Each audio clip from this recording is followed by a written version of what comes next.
Hey guys, welcome to the Rubin Report. I am Dave Rubin, and according to this paper, I have two fantastic guests with me. Two of my favorites, actually. Shanna Malcolm, YouTube sensation, and Jimmy Dore, also YouTube sensation, comedy sensation, et cetera, et cetera. And we got to get right to it, so here we go. Publishing sensation. And he's got a new book, which we're going to get to a little bit later. All right. Pretty fancy. All right, here we go. So President Obama is on a 3-day fundraising tour on the West Coast, starting today, going on for the next 2 days. And he is getting a lot of heat from people because I don't know if you guys know about this, but there are some problems in the Middle East. Have you heard about that? There's some situation going on with Gaza and Israel. I don't know if you heard about the plane and Russia and Ukraine. And we have this border thing, and Rick Perry sending troops or something down there. There's a lot of shit going on in the world right now. And our second-term president is doing 3 days of fundraising, and apparently just bought a house in Palm Springs to retire in after his presidency. So he's getting a lot of crap about this. And well, we've got a little bit more info about some of the stuff he's doing over the next couple days.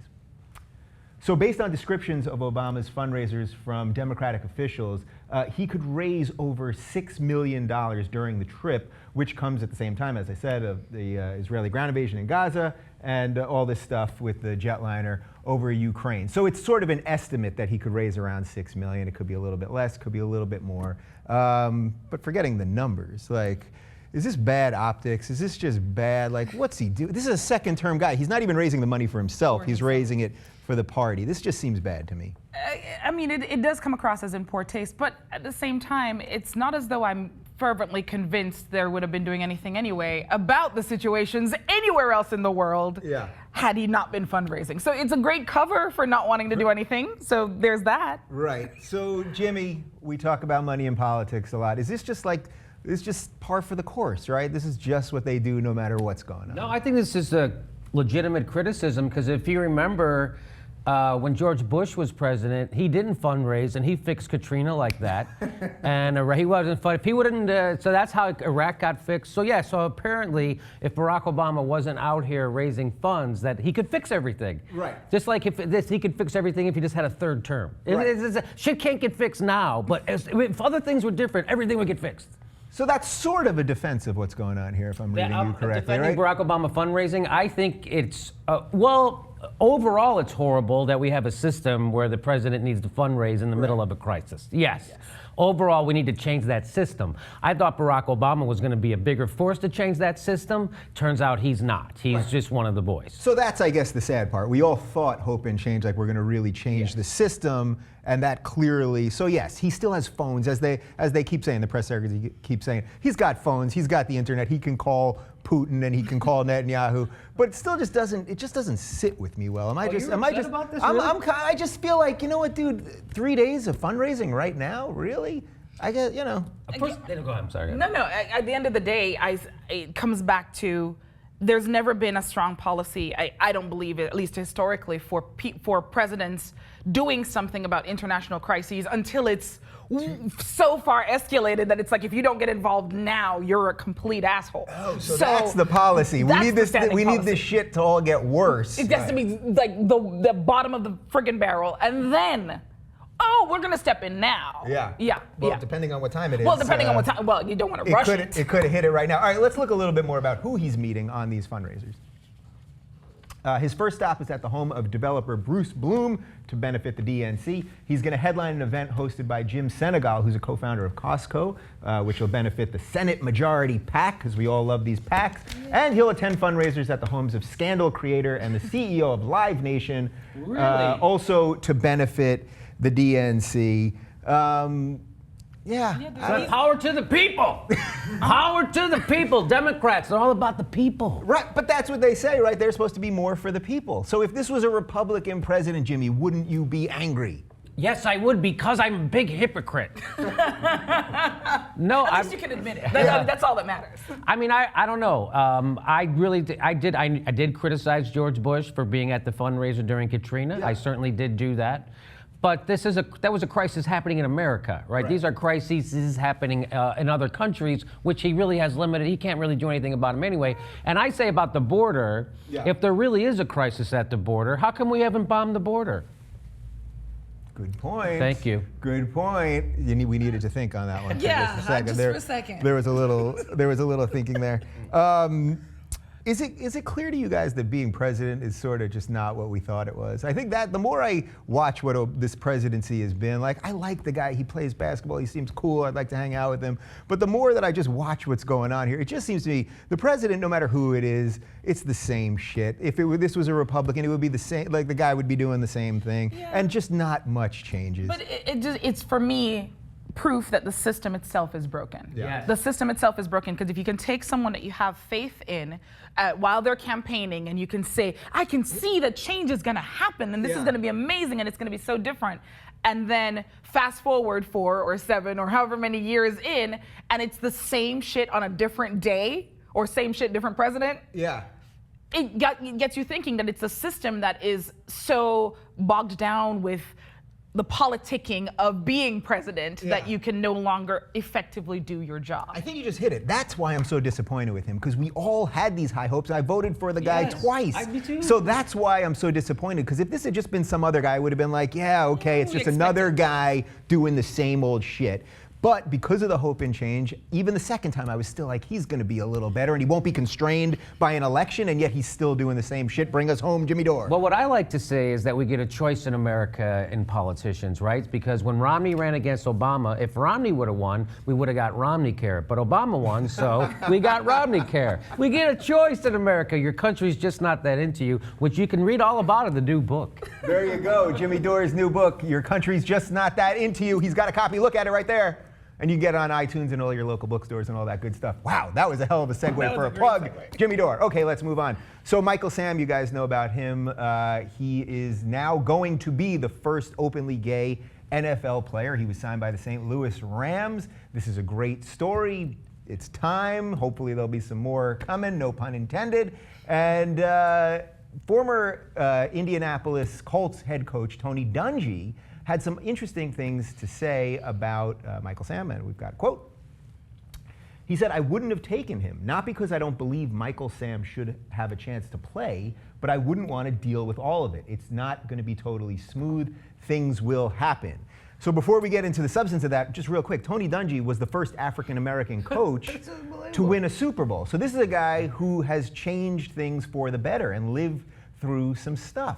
So Jimmy, let's start just with that angle. I agree with Tony Dungy. That's why I thought it was crazy when they had Jackie Robinson in the league. Such a distraction. It was such a distraction. Too much of a distraction. Tony Dungy was so distracted by that gay guy coming in the NFL. He crashed his car on the way to work that day. I don't know if you know that. So that's what he said. It was a distraction. Yeah. And but he has it both ways. He tries to say that he should be able to play, but I ain't gonna have him because you can't have it both ways. Exactly. Right. Exactly. You Which can't is say the that. fundamental problem with this statement. And when he goes on to try to clarify the statement, I read it maybe 6 or 7 times because I'm like, maybe I'm slow. Because in the statement, he's like, yes, nobody asked me if I believe he should have the right to play. No one asked me if I thought he deserved it. And I'm like, okay, so you're agreeing with all of this. Yes. Right.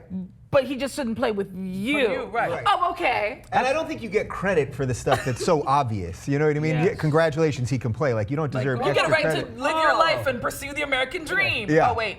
But not with me. Oh, okay.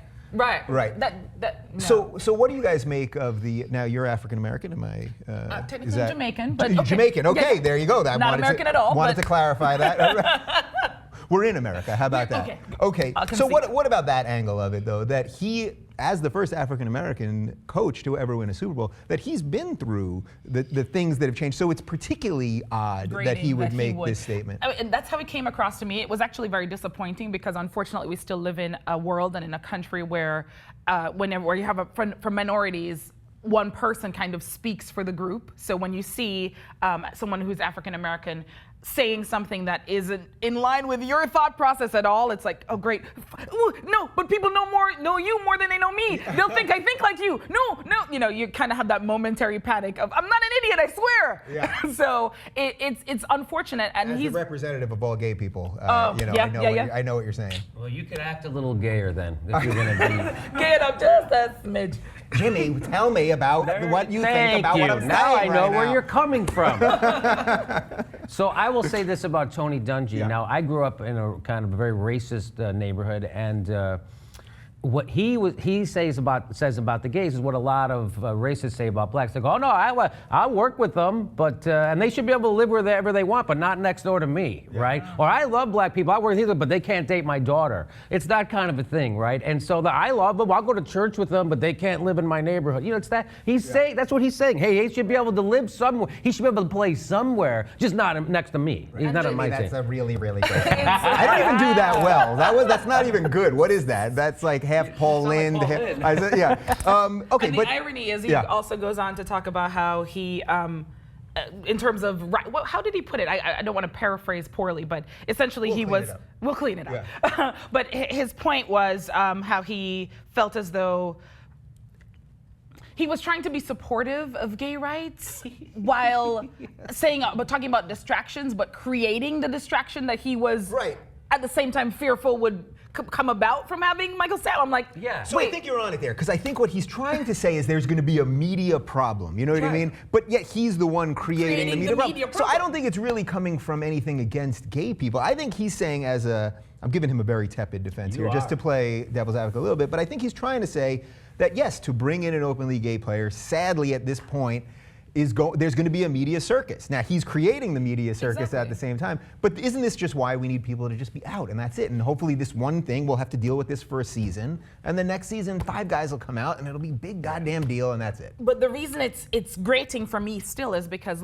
he's in that position where he knows that the attention is often focused not on the game, but on people's personal lives or race or sexual orientation. Yeah. So instead of using that awareness to not channel the focus in that direction, that's exactly what he did. Yeah. So he's aware of how this plays out and still goes, you know, because he's gay, I wouldn't want to deal with that. You just are feeding the same problem. Well said. Can I say 2 quick things? By the way, I was in Africa. They you know what they call black people there? Africans. It's weird. They don't even call them African Americans. How do they get away with that shit? I don't know. But I forget the other thing I was going to say. The other point, don't worry about that. Quickly, do I have to issue any sort of apology to the good people of Jamaica? I've been to Jamaica, wonderful place. I didn't mean to, I think we'll be fine. Because you represent all of them. The Jamaicans. All right, there so you go. Jamaicans, don't be offended. You know what was a distraction when, what's the guy's name, the player? Michael Sam. Michael Sam. I heard he did put a glory hole in the shower room, which was not right. So that's a little bit of a distraction. Well, depends how good of a time you want to have. Right. And on that note, in New York City, 40 Riverside Drive on the Upper West Side, it's near my old stomping ground. They are putting up a building that is going to have a separate entrance for the lower income people. Yeah, this is not made up. It sounds made up. Separate but equal? I'm not sure. So basically, they're putting up this building. It is being built by a company called Xtel, and they're going to have a certain amount of affordable housing, which sounds great. And the reason they're doing this is if you put in some affordable housing, then they let you build bigger buildings. So that sounds good to them. They want to make more money. But the people that will be living in the affordable housing will also not have access to the gym, not have access to the pools. Yeah, 2. There's more than one pool there, et cetera, et cetera. And the affordable housing tenants make 60% or less of the median income. And we've got some more info on it. The city approved a proposal from Xtel, a New York City developer, to install separate door for tenants living in affordable housing units to enter the building. I can't believe we're not making this up. Xtel applied the inclusionary housing program, which allows developers to construct bigger properties if the property includes affordable units for less wealthy tenants, as I just said. And it's going to be 55 units that will be designated as affordable housing facing the street, and 219 units will face the river. So also, if you get the affordable housing, you don't get the good view. This is obviously completely bonkers. But is this one of those things where sort of well-intentioned plans just go completely awry? Like the idea, we were going to have affordable housing on the Upper West Side, Riverside Drive, nice area, and then it just becomes something terrible. I just, when I see a story like this, I'm like, man, it is about time, right? Because I am so... How can we, is there a way for millionaires to insulate themselves from the penniless? I hope so. Yeah. I really hope so. And I hope those people don't start buying houses and crash our economy again. That's the poor people buying the... Anyway, it's... do we need, this is not a bad idea gone bad. This is a good idea, but then the capitalists got involved. So this is a socialist idea from the government saying, hey, if you're going to do this thing and we're going to give you this amount of property and you're going to have to help out people, turns out. You're going to have to actually be living in the community.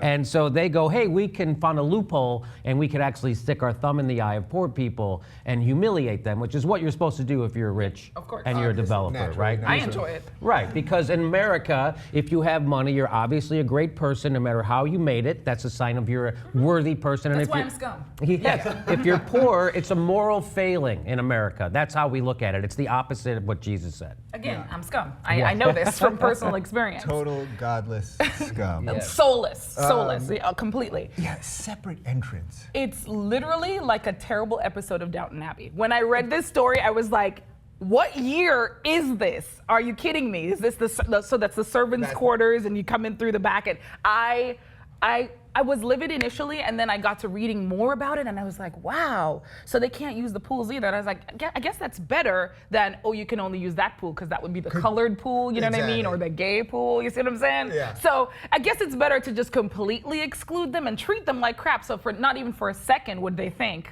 you belong here. This may be your address, but you don't belong here. But you don't belong. Yeah. But also the fact that the actual entrance is on a side street. Like they didn't even make it like two doors that were kind of near each other. Like we have to literally like hide them in off a side street. But also, I was just in New York City last week. I grew up in New York City. Like, isn't New York City supposed to be about everybody? You know what I mean? The rich people get on the subways just like the poor people do. So this seems not against. Not anymore. They're not now. They have those fans. They got the Uber. They got the They do. not the Uber X. What's the fancy Uber? They got the good Uber. The lift? I just take the X. I don't know. But my point is that this is New York. It's like we are this big mix of everything, and this is just an idea that's just ripping people apart. Well, that's the beauty, right? So now the rich people who live in this apartment building, they're going to be bumping into poor people all day long, except for that 2-minute walk up to their apartment when they get in the front door. I mean, by the way, I'm sure there's going to be a janitor who works there and a doorman who's not going to be as rich as them. So they're going to have to bump into poor people a little bit. A little bit though, but at least those are like employed clean poor people, clean you know, and hopefully they'll install a separate elevator, or at least just say you can't take the elevator at all if you're one of those poor ones, you know, because that's gross. Should we have any sympathy for the developer here who in his mind was probably going, I could just make a small building for rich people, but I'm going to use this law, again, devil's advocate today, man. Wow. But you know what I mean? He's going, but I'm going to at least use this law to make a bigger thing and at least get these people in here. Right, but I'm Should sure there there's be some any- tax benefit. I'm sure there are Well, benefits. he's able to sell more units. He's able to sell more units, but I'm sure there are other benefits as well for him financially. So you don't get any sympathy for poor doors. and I'm sorry. No sympathy for poor doors. No. Let's go from some rich people to the second richest person in the world, Mexican multi-gajillionaire. Carlos Slim, he has floated the idea of a 3-day work week. I think this is really interesting. Let's look at some info. He says, with 3 work days a week, we would have more time to relax for quality of life. Having 4 days off would be very important to generate new entertainment activities and other ways of being occupied. And now we've got some info on how he wants to do it. The trade-offs would be longer hours. Slim suggested putting in as many as 11 hours a day and working into later in life, with a call to push the retirement age back to 70 or 75. He says these changes would make the labor force more productive while also making it healthier and addressing the retirement crisis many workers face later in life. So, I mean, this actually sounds pretty good to me. 3 days a week of work, you're gonna work a little bit longer, you're gonna each day, and you're gonna work a little bit later into life. I'm kinda on board this thing. And Carlos Slim, this guy knows what he's doing. You don't become the second richest man in the world by not knowing what you're doing, right? In theory. In theory. I definitely think there's some merit to it, but I also think that it is, one, it's going to cut hugely into Walmart's workforce, like hugely. We need to address that because I mean Walmart. We need that to stay open. People working minimum wage jobs so that Walmart can get government subsidies to. Exactly. Yeah. So that was my main worry. I'm like, he's not thinking about the Walmarts. Right. What about them? But I do think there is truth to that. When I am most productive is kind of when I'm not burnt out, and there's something to be said for spending 5 days, 5 days of traffic and commuting and all of that stuff could add into what is a longer day for people. If people could come in and kind of just work really hard for 11 hours. They did point out that there were problems with this in terms of, people who work in manual labor jobs. 8 hours is already a lot. Right.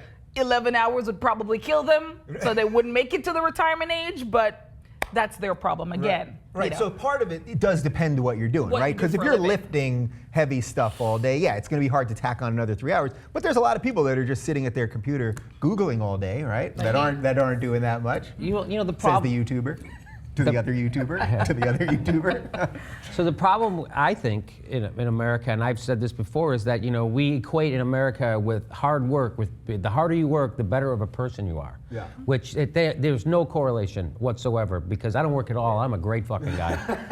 Right. But I did establish that I'm scum, so there is probably. That's why I had you guys on together. I wanted to balance it out. Right. It's true. I mean, people like to brag about how much they work. They're a hard worker. We're a work addict. We're a bunch. This country is a bunch of adult children of alcoholics, and we don't recognize our addictions to things, and work is definitely one of them. We work way too much in America. Take a trip to Spain. My brother went to Spain. He's like, you can't believe it. They take a nap every day for 2 or 3 fucking hours. Yeah. And everything gets done in Spain, right? So I like this guy's idea. I think we need to work less. This race to work even more and more and more. And now we have to compete with third world countries and stuff like that. I'm with him. I say let's try it. Yeah, I'm done working. You're done working. So I do think three days is a little bit much, though. I think 4 is probably a more reasonable, given the American culture and addiction to work, and the fact that we are an extremely industrialized country and we want to stay ahead and we have that drive to be the best. I think it would be very hard to sell. Oh, let's go down to 3 days of productivity. Right. I think maybe you could push for 4.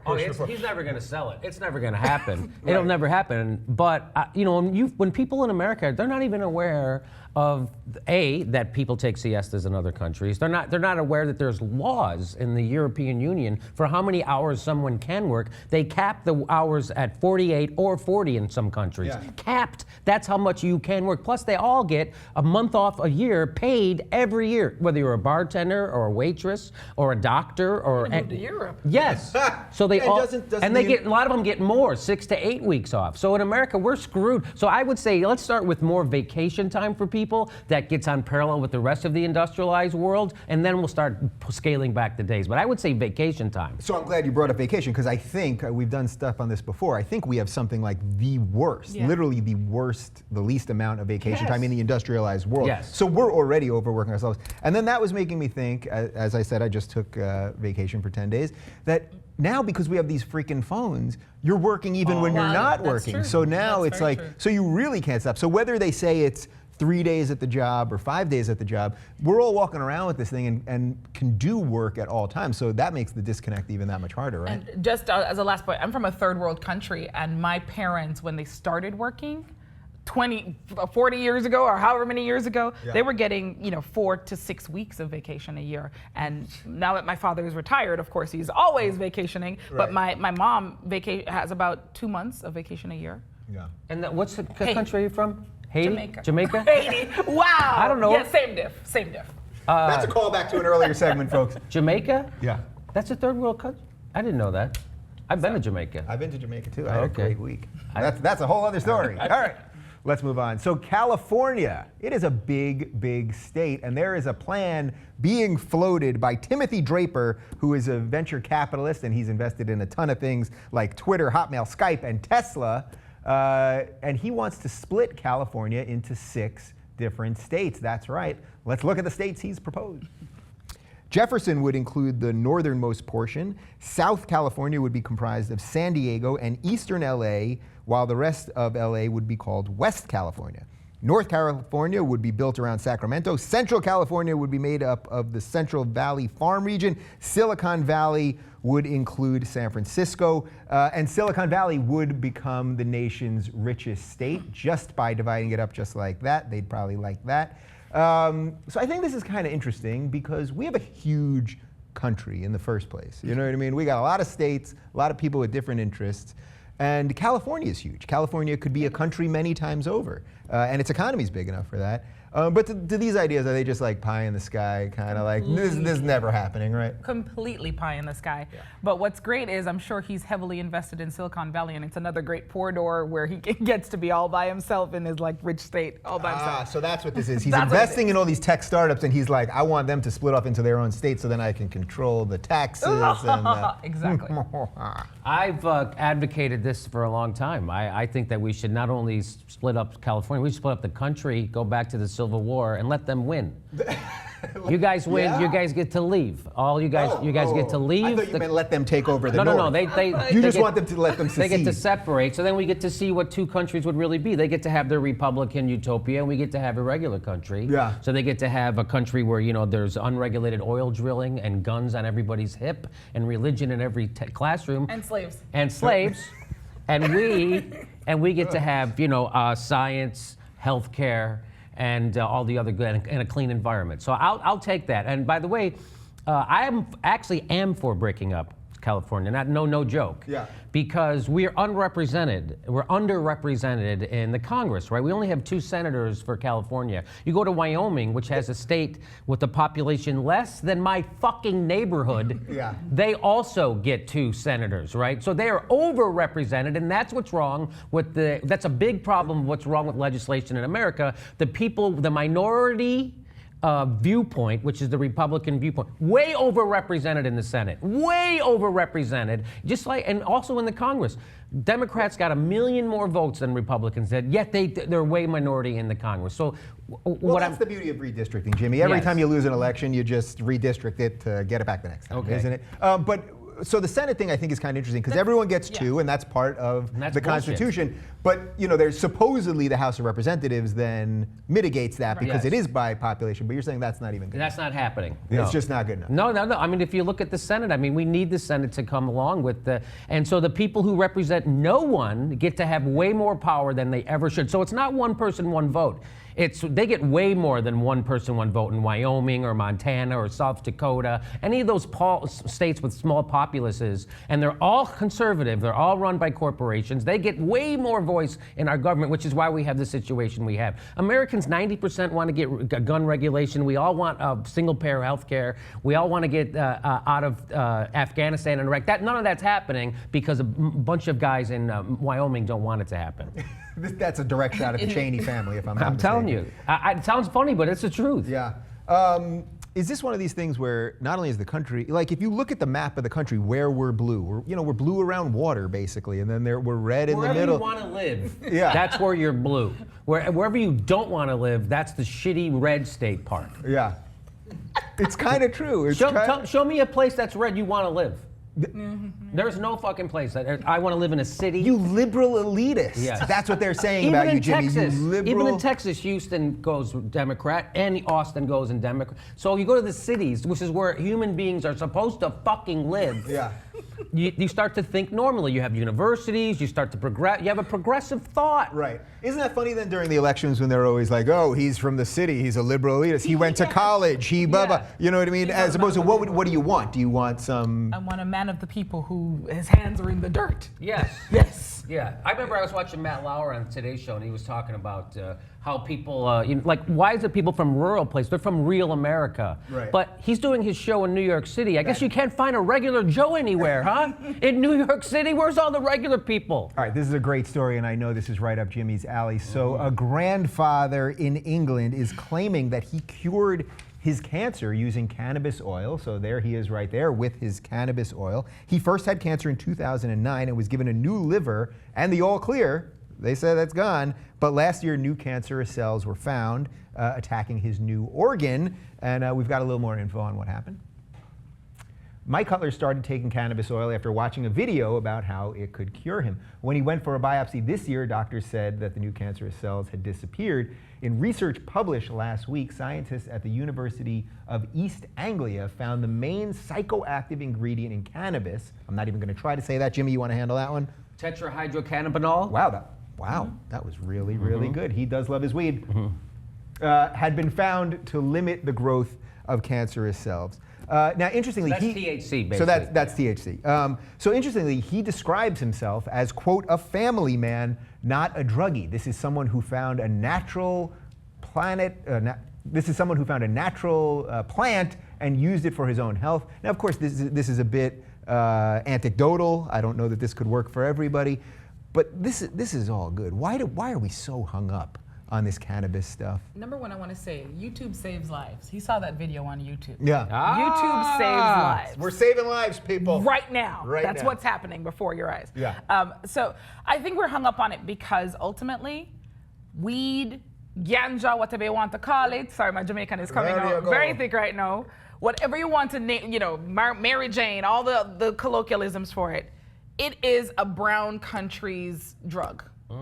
That's what it is. The places that are quote unquote known for, like where I'm from, yay, we're known for so many great things, like the beach. Weed in Jamaica. I haven't. No? I've never smoked weed.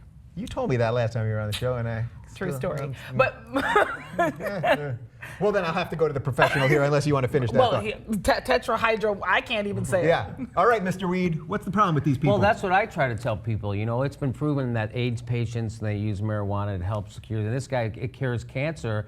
I say, imagine what pot will do for your flu. That's what I take it when I have the flu, and I feel fantastic. Yeah. So Could be because you're high, though. yes, that is why. Okay. That is why. That is great. Really though, what about these people? What kind of psychotic person would tell someone that has AIDS or that has cancer or some other incurable, inoperable disease that they can't do whatever is within their human power to do to A mental defective like Patrick Kennedy, former congressman from Rhode Island, or maybe Peter Lawford's kid, Chris Lawford, who was also an ex-heroin junkie, who is now coming on television to tell people they shouldn't smoke pot. Yeah. So it's always the guys who scratch their car at your party and piss on your couch, and then to come back when they're sober to tell you can't smoke pot anymore. So that's who it is. And I'm not the first guy to say this. I saw a comedian named Bill Hicks say this one time about, when you outlaw marijuana, it is a plant that grows freely in nature. So what you're doing is you're outlawing nature. You're saying nature is wrong and that somehow God fucked up when he created the world. God created the world and it was perfect and everything in it, and then holy shit, I left pot everywhere. Now I have to invent Republicans. Right. So that was Bill Hicks. So that's the craziest, that's the perfect way to look at it. You are going to outlaw nature. Something that grows out of the earth is illegal. Yeah. So do we basically then just need the big pharma to jump in on this and take what he's doing, and then once they can figure out how to give you all the side effects and you're having diarrhea and thoughts of suicide Right. and restless leg syndrome, and once they get all that down, then they'll be like, all right, we got it in pill form, and this crazy hippie doesn't have to be squeezing it out of a little, what do they call those things? Little Dropper. Little dropper. Yeah. I thought there's a fancy science word. Dropper, thank you. But really, isn't that where this is all going? That once they figure out how to put this in pill form, they'll all be okay with it. An unlimited, and it would never be as quick of a cure as him taking the drops. It would be you take these pills till you die from something else in 30 years, so we can make a ton of money off of you. Yeah. It's ridiculous that the medical benefits of marijuana are seriously being outweighed by legislation, by rules, by law. And law is, we're allowed to smoke cigarettes, which have no fucking use at all, but to kill your ass. But marijuana that is actually has been proven, and there's been so many studies of what it does for you and how it relaxes and people with high blood pressure, like all sorts of disorders, how there is so much medical application with marijuana, but no, that's illegal. Yeah. So it just tells you that at the end of the day, it comes down to the agenda of corporate America. They're wanting to make money, needing to be able to legislate that.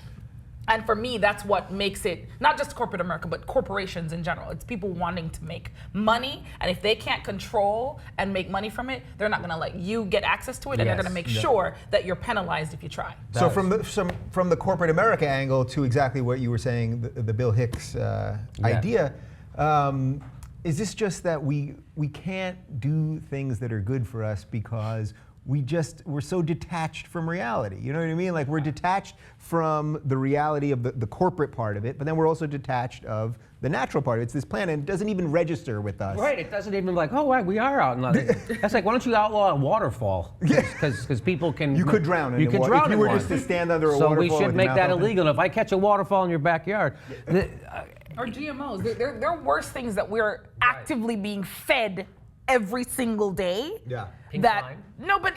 Pink slime. Pink And slime. nobody has a problem with that. Nobody, because they're all getting the money off of that. They're all profiting vastly and becoming million and billion and trillionaires. So they're fine with that. But God forbid you want to actually consume something that would actually help you and circumvent paying them a monthly. Oh, here's my medical fee for picking up my medicine from you.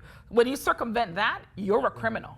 Yeah. Can I just say that she's the best not pot smoking, Yes. pot advocate I've ever. I mean, I knew what I was going to get out of you here, but this is impressive. All right, bring us home. And let me just give you one more. When you see these guys like Patrick Kennedy and Chris Lawford, and they come on television and they're advocating against legalized marijuana or medical marijuana, just know that those people are being paid by OxyContin producers. Okay, that is true.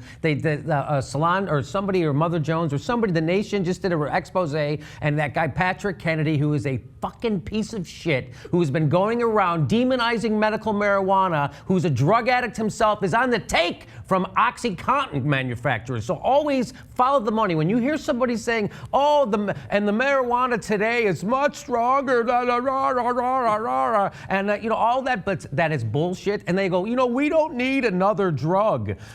No one's saying we need another drug. People are saying the way we deal with this drug. already here. It's already here. Yeah. The way we're dealing with it is bad. It's your show. No. And Well- also the fact that there's so many people. I'm sorry. No, go ahead. My father was the deputy superintendent of police for Drug and Firearm Administration in Jamaica for 42 years. So I have a very strong relationship to the idea of drugs and how it should be legislated. And what you see is a lot of people in prison. A lot of people, our systems are overloaded with crap from marijuana. And marijuana is the least problematic of the drugs that are on the market, and yet it is the one that is the most demonized. Yeah. So I have a huge issue with that, which is why I'm your biggest non-pot smoking Yes. pot I mean, advocate. No joke. I was growing a little weed in my tiny little garden. Somebody gave me a seed. I was growing a little weed, and then I was watching Orange Is the New Black. I swear to God, and I paused it in the middle. And I ripped up the weed, and I was like, I don't want to end up in a women's prison. You know what I mean? That's true. I swear to God, that's true. Only a gay guy would say that.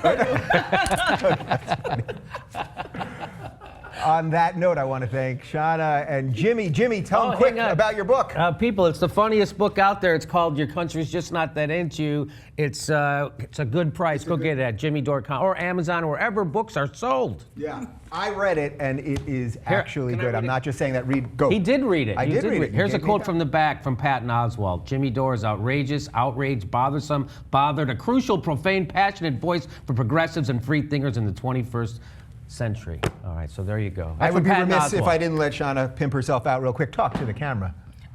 You can find me on youtube.com/Heyyoshanna. I'm auditioning and working and pimping myself out apparently on the Rubin Report, but I'm loving it. All right, there you go. Thanks for watching, guys, and we will do this again next week.